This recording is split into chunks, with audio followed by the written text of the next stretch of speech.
মা, ও মা, জলদি রান্না শেষ করো, আমার হাত যে খুব ব্যথা করছে। আর একটু কষ্ট কর মেঘলা মা, এই তো ভাত রান্না প্রায় শেষই হয়ে এসেছে। ঝড়ে রান্নাঘরের চালটা উড়ে না গেলে তোকে এত কষ্ট করতে হতো না রে মা। তুমি বাবাকে নতুন একটা রান্নাঘর বানাতে বলো মা, এইভাবে ছাতা ধরে রাখলে যে আমার হাত ব্যথা করে। আর কটা দিন কষ্ট কর মেঘলা মা, জালে কিছু ইলিশ ধরা পড়লে তা বিক্রি করে তোদের নতুন একটা ঘর বানিয়ে দেব। তুমি তো অনেক দিন ধরেই এ কথা বলছো বাবা, কিন্তু এখনো তো বানাচ্ছ না। বানাবো কি করে মেঘলা, আজকাল তো নদীতে একদমই মাছ ধরা পড়ে না, তাই তো আমাদের এত কষ্ট। ওগো, আজ কতদিন ধরে তুমি মাছ ধরতে পারছো না, বলি এইভাবে কতদিন চলবে? কতদিন চলবে সে আমি জানি না, তবে দেখো গিন্নি, বিধাতা আমাদের দিকে চোখ তুলে তাকাবে। হ্যাঁ গো, তাই যেন হয়। ঠিক আছে গিন্নি, আমি এবার গোপালের বাড়িতে যাই, ওকে নিয়ে নদীতে মাছ ধরতে যাব। বাবা, আজ একটা ইলিশ মাছ ধরে নিয়ে এসো, অনেক দিন ধরেই না সর্ষে ইলিশ খেতে ইচ্ছে করছে। ঠিক আছে মেঘলা, জালে ইলিশ ধরা পড়লে অবশ্যই তোর জন্য একটা নিয়ে আসবো।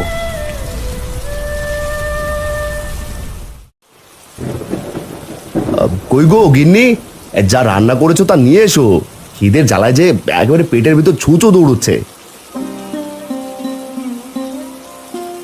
এই নাও ডাল আর ভাত, এবার এই দুটো গিলে আমাকে উদ্ধার করো। আরে রেগে যাচ্ছ কেন গিন্নি, আমি আবার কি করলাম? কি করনি সেটাই বলো। আজ কতদিন ধরে তো বৃষ্টি নামছে, বলি এই বৃষ্টির ভেতরে এত ডাল ভাত খেতে আর কার ভালো লাগে শুনি? কি করবো গিন্নি, আজকাল তো একদমই জালে মাছ ধরা পড়ছে না। তা মাছ যদি ধরাই না পড়ে তাহলে মাছ ধরতে কেন যাচ্ছ? যাও না, নতুন কোনো একটা কাজ খুঁজে নাও। এত কষ্ট করে সংসার চালাতে আমার আর ভালো লাগে না। আর কটা দিন দেখি গিন্নি, এর মধ্যে যদি মাছ ধরা না পড়ে তাহলে আমি অন্য কাজ খুঁজে নেব।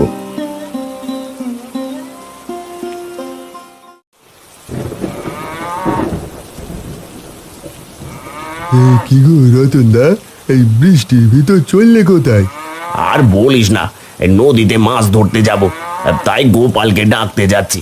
মাছ ধরতে যাবে? তা তোমার মাছের ঝুড়ি কোথায় রতন দা? আর এই দেখো কাণ্ড, মনের ভুলে দেখছি মাছের ঝুড়ি আনতেই ভুলে গেছি। থাক, আজ নয় গোপালের ঝুড়িতেই মাছ রাখবো। শোনো রতন দা, আমি নদীর পাড় থেকে গরুটা নিয়ে আসলাম, সেখানে বৃষ্টির কারণে জলের স্রোত অনেক বেড়ে গেছে দেখলাম। বলিস কি, নদীতে স্রোত এসেছে? তাহলে তো সমুদ্রের ইলিশগুলো স্রোতে নদীতে চলে এসেছে। যে সে স্রোত নয় গো রতন দা, এই সাবধানে মাছ ধরো, নয়তো ওই ইলিশের মতো তোমরাও ভেসে যাবে স্রোতে।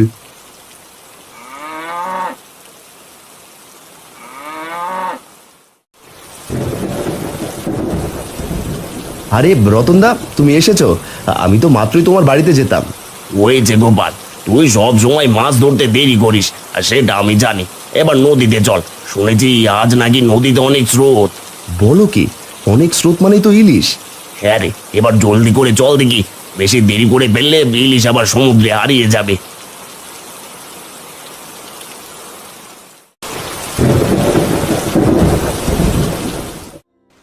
এ কি মা, আজও গরম ভাতের সাথে শাক ভর্তা? হ্যাঁ মা, খেয়ে নে। তোর বাবা তো আজকাল তেমন মাছ পায় না, তাই বাজারটাও ঠিক মতন করতে পারে না। এই বৃষ্টির ভেতরে আমার খুব সর্ষে ইলিশ খেতে ইচ্ছে করছে মা, কিন্তু তুমি আমাকে দিয়েছো শাক ভর্তা। আজকের মতন খেয়ে নে মা, যদি তোর বাবা আজ কিছু মাছ পায় তাহলে তোকে রান্না করে দেব। কিন্তু মা, বাবা মাছ ধরে রাখবে কোথায়? ওই দেখো, বাবা তার মাছের ঝুড়িটা রেখেই চলে গেছে। আরে তাই তো, এখন কি হবে? ও মেঘলা, তুই বাড়িতে থাক, আমি গিয়ে তোর বাবাকে মাছের ঝুড়িটা দিয়ে আসছি। না মা, তোমাকে যেতে হবে না, আমি গিয়ে দিয়ে আসছি। মা, এবার আমি যাই। দাঁড়া মেঘলা, বৃষ্টিতে আকাশটা একেবারে কালো হয়ে এসেছে, সাথে এই হারিকেনটাও নিয়ে যা। না মা, লাগবে না, আমি এমনিতেই যেতে পারবো। নিয়ে যা মেঘলা, তোর না লাগলে তোর বাবাকে দিয়ে আসিস বরং, সেই আঁধারে মাছ ধরতে পারবে।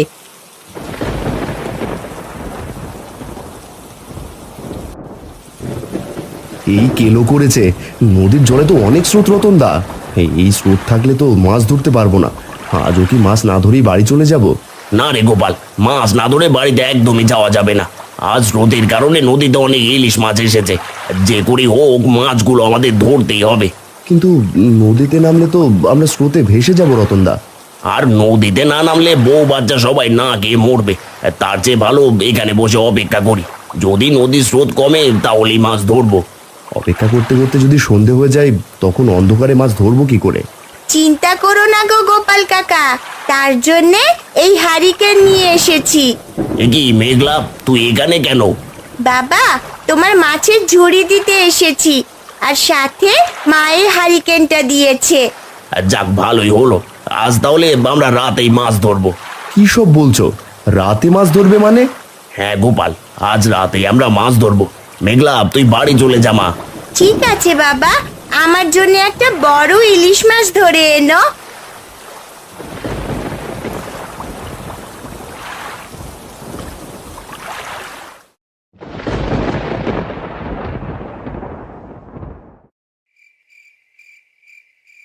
অগো মেঘলার মা, ঘরে আছো নাকি? এ কি গোপালের বউ, তুমি এত রাতে আমাদের বাড়িতে কেন? আর বলো না দিদি, আমার বর সে কখন মাছ ধরতে গেছে কিন্তু এখনো বাড়ি ফেরেনি, তাই ওকে খুঁজতে আসলাম। চিন্তা করো না গোপালের বউ, ওরা আজ রাতে মাছ ধরবে, তাই এখনো বাড়ি ফেরেনি। এসো, তুমি আমাদের ঘরে এসো। রতনদা, ইলিশ তো একেবারে নৌকায় ভরে গেছে। এবার চলো বাড়ি ফিরে যাই। হ্যাঁ রে গোপাল, তা তো দেখতেই পাচ্ছি। তবে এই সুযোগ কিন্তু বারে বারে আসবে না। দাঁড়া, আর একবার জালটা ফেলি। ঠিক আছে, এবারই শেষবার। আজ যে ইলিশ পেয়েছি তাতে 1 মাস বসে বসে খেতে পারবো। তা তুই মন্দ বলিসনি। দাঁড়া, এবার জালটা তুলে দেখি কেমন মাছ উঠেছে।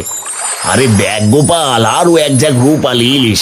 ইস, হ্যারিকেনের আলোতে কেমন ঝলমল করছে দেখেছিস? হ্যাঁ গো রতনদা, এই ইলিশ দিয়ে খিচুড়ি খেলে খুব জমবে। চলো চলো চলো, এবার বাড়ি চলো। হ্যাঁ রে গোপাল, এবার বাড়ি চল।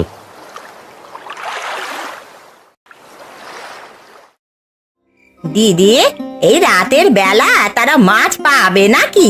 পাবে কাকিমা, পাবে। বাবার মুখে শুনেছি আগেকার দিনে নাকি রাতের বেলা ঝাঁকে ঝাঁকে রূপালি ইলিশ ধরা পড়তো। চুপ কর মেঘলা, এই রাতের বেলা তারা কোনো বিপদে পড়লো কিনা সেটা না ভেবে তোরা মাছ নিয়ে আছিস। আমার তো ভয় করছে, না জানি কিছু একটা হলো। সেটাও তুমি ঠিক বলেছ মা, আমি শুনেছি আজ নাকি নদীতে অনেক স্রোত ছিল। বলিস কি রে মেঘলা, তাহলে তো স্রোতে অনেক ইলিশ মাছ ধরা পড়বে। বড় বড় ডিমওয়ালা ইলিশ খেতে আমার খুব ভালো লাগে। হ্যাঁ গো কাকিমা, ঠিক বলেছ। আমার কাছে তো সর্ষে ইলিশ সবচেয়ে বেশি ভালো লাগে। আরে মেঘলা, তুই চুপ কর তো। এমনিতেই আমরা আছি টেনশনে, আর তুই মজার মজার খাবার নিয়ে পড়ে আছিস রে।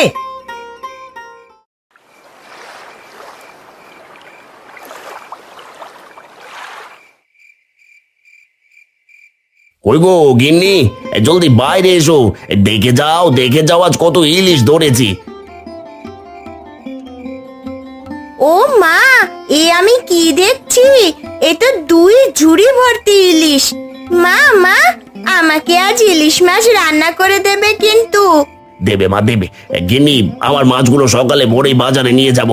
গোপাল, এই বড় দেখে 2টো ইলিশ মেঘলার হাতে আর একটা তোর গিন্নির হাতে দে। মা, এই বড় ইলিশটা আমাকে কিন্তু সর্ষে দিয়ে রান্না করে দেবে। ঠিক আছে মা, দেবো। গিন্নি শোনো, এই বড় ইলিশ মাছটা দিয়ে তুমি খিচুড়ি রান্না করো। বড় ইলিশের খিচুড়ি খাওয়ার মজাই আলাদা। ঠিক আছে ঠিক আছে, তোমার জন্য আমি ইলিশ খিচুড়ি রান্না করব। গোপাল চল, মাছগুলো নিয়ে সকালে আবার হাটে যেতে হবে। হ্যাঁ গো রতনদা, চলো মাছগুলো রেখে দিই।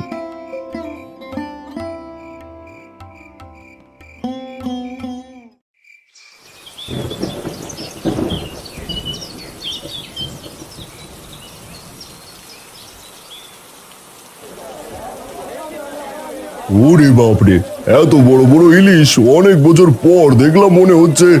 হ্যাঁ, আমরা অনেক বছর পরে ধরছি। এবার দাম কত দেবে? বড় ইলিশগুলো প্রতি কেজি 300 টাকা করে পাবে। কি মাত্র 300 টাকা? না না না না না, আমরা ইলিশ বিক্রি করবো না। এই চল চল গোপাল। কিন্তু রতনদা, এই ইলিশগুলো তো 200 টাকার বেশি বিক্রি করতে পারবো না, তাহলে 300-তে দিচ্ছ না কেন? না রে গোপাল, এই এত বড় ইলিশের দাম আরো বেশি হবে। আর তাই তো মাছের দোকানদার আমাদের 300 করে দিতে চাইলো। চল আমরা নিজেরাই বিক্রি করব।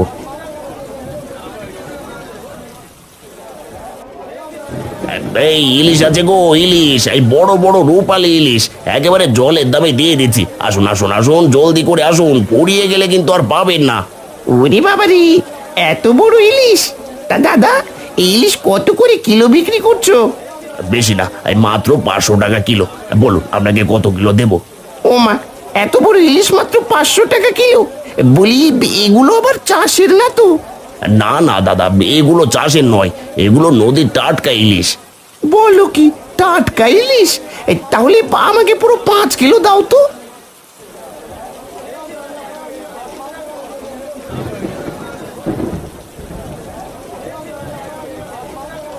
আরে এ কি, এত বড় বড় ইলিশ তো হাটে আগে কখনো দেখিনি। তা কত করে কিলো? বেশি না দিদি, মাত্র 500 টাকা কিলো। বলুন কত কিলো দেবো? কি, মাত্র 500 টাকা কিলো? বলি, এগুলো নদীর ইলিশ নাকি সমুদ্রের ইলিশ যে এত সস্তায় বিক্রি করছো? না না দিদি, এগুলো নদীর টাটকা ইলিশ, আমরা নিজেরাই জেলে, তাই সরাসরি কম দামে বিক্রি করছি। ঠিক আছে, আমাকে তাহলে পুরো 4 কিলো ইলিশ দাও।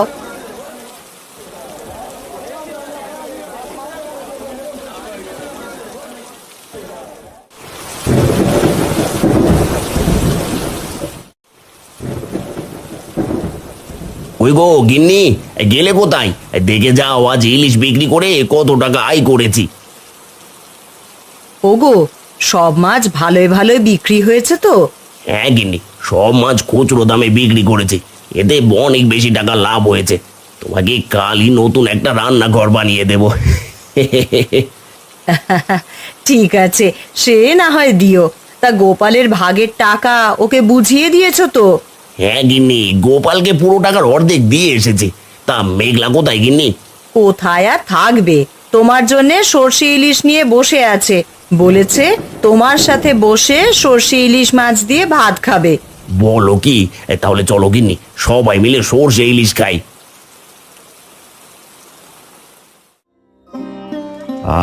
কি সুন্দর ইলিশ মাছের খিচুড়ি! বড় ইলিশ মাছ দিয়ে খিচুড়ি খাওয়ার মজাই আলাদা। হয়েছে হয়েছে, এত ঢং আর করতে হবে না। জলদি খেয়ে আমাকে উদ্ধার করো। এ কি গিন্নি, তোমার আবার কি হলো? আজ তো মাছ বিক্রি করে অনেক টাকা লাভ করেছি, আমাদের আর ডাল ভাত খেতে হবে না, টানা 1 মাস বসে বসে খেতে পারবো। না না, তোমার মতন বসে বসে আমি খেতে পারবো না। আমার আরো টাকা চাই, আমি নতুন বাড়িতে থাকতে চাই। কি সব বলছো গিন্নি? এত টাকা আমি কোথায় পাবো? কোথায় পাবে মানে? নদীতে রাতের বেলা মাছ ধরবে, তাহলে তো অনেক ইলিশ পাবে। সেই ইলিশ বিক্রি করে অনেক টাকা আয় করবে। কি সব বলছো গিন্নি? রাতের বেলায় মাছ ধরবো মানে? রতনদা বলেছে আগামী 1 সপ্তাহ নদীতে আর যাওয়া যাবে না। সে না গেলে তোমাকে একাই যেতে হবে। একা গেলে বেশি মাছ পাবে, আর বেশি মাছ মানে বেশি বেশি টাকা। ঠিক আছে গিন্নি, আমি তাহলে আজ রাতেই মাছ ধরতে যাব।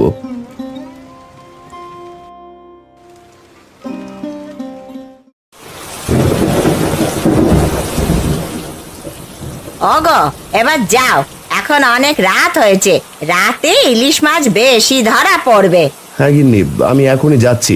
ওগো, তুমি যেতে পারবে নাকি আমি একটু এগিয়ে দিয়ে আসবো? না না গিন্নি, তোমাকে আসতে হবে না, আমি একা যেতে পারবো, তুমি বাড়িতেই থাকো।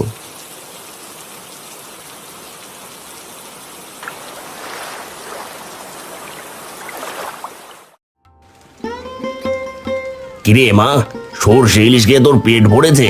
হ্যাঁ বাবা, সর্ষে ইলিশ খেয়ে পেট ভরে গেছে। গিন্নি, মেঘলাকে আরো কয়েক টুকরো সর্ষে ইলিশ তুলে দাও। না না বাবা, আমি আর এক টুকরো সর্ষে ইলিশ খেতে পারবো না, পেটে যে একদমই জায়গা নেই। এবার তাহলে আর কি খেতে ইচ্ছে করছে মা? বল বল, যা ইচ্ছে করবে তোকে আমি তাই খাওয়াবো। সত্যি বলছো বাবা?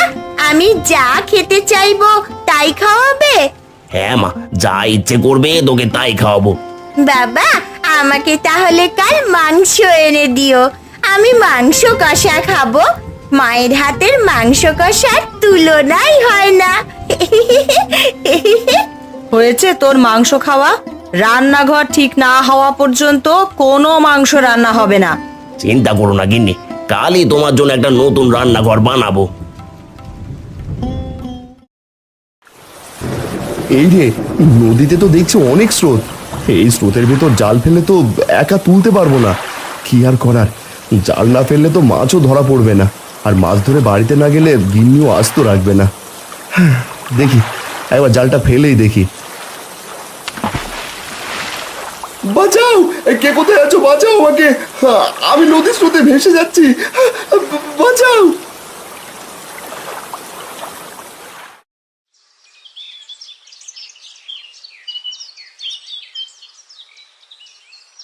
ওগো, ওগো, তুমি আমাকে ছেড়ে কোথায় গেলে গো? আমি এখন কি নিয়ে বাঁচবো? আমি এখন কি করে থাকবো গো? হে কি, গোপালের কি হয়েছে? গোপালের এই হাল কেন? আর বলো না গো রতনদা, সকালে নদীর ধারে গরু চড়াতে গিয়ে দেখি এই গোপালদা মরে পড়ে আছে। আমি আগেই বলেছিলাম নদীর অনেক স্রোত, কেউ মাছ ধরতে যেও না, কিন্তু গোপালদা তো আর আবার কোনো কথাই শোনেনি। ওগো, গোপাল একা কেন মাছ ধরতে নদীতে গিয়েছে? আমাকে বললেও তো পারতো। ও তো কখনো আমাকে ছাড়া নদীতে যায় না। আর বলো না রতনদা, আমার কারণে আজ আমার বর মারা গেল গো। আমি লোভে পড়ে রাতের বেলা একা একা মাছ ধরতে নদীতে পাঠিয়েছি, আর তখনই জাল তুলতে গিয়ে নদীর স্রোতে জলে পড়ে যায়। ওর এই অবস্থার জন্য আমি দায়ী গো। আজ আমার কারণে আমার বর মারা গেল। এখন আমার কি হবে গো? গোপালকে নদীতে পাঠানো তোমার একদমই ঠিক হয়নি। আজ তোমার কারণে গোপাল আর আমাদের মাঝে নেই। শুধু কিছু টাকার লোভের কারণে আজ আমরা গোপালকে হারালাম।